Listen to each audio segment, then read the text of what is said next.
ઉના તાલુકાના નાલિયા માંડવી નવા બંદર વિસ્તારમાંથી દરિયાઈ રેતી ભરીને આવતા ટ્રેક્ટરોને ઝડપી પાડતું તંત્ર.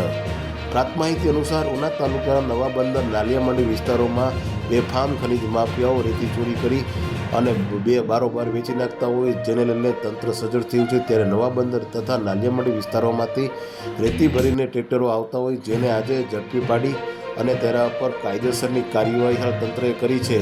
જ્યારે ઉના તાલુકાના દરેક સમાચાર તથા લોકલ સમાચાર જોવા માટે અમારી ઉના ન્યૂઝ ચેનલને સબસ્ક્રાઈબ કરો. આપ જો આ વિડીયો કે પબ્લિક એપ પર જોતા હોય તો અમારી આઈડી ફોલો કરો અને ફેસબુક પર આ વિડીયો જોતા હોય તો અમારી આઈડી ફોલો કરો. ધંધાકીય જાહેરાત આપવા માટે અમારા સંપર્ક કરો. ધન્યવાદ. દરેક સમાચાર હવે આપના સુધી.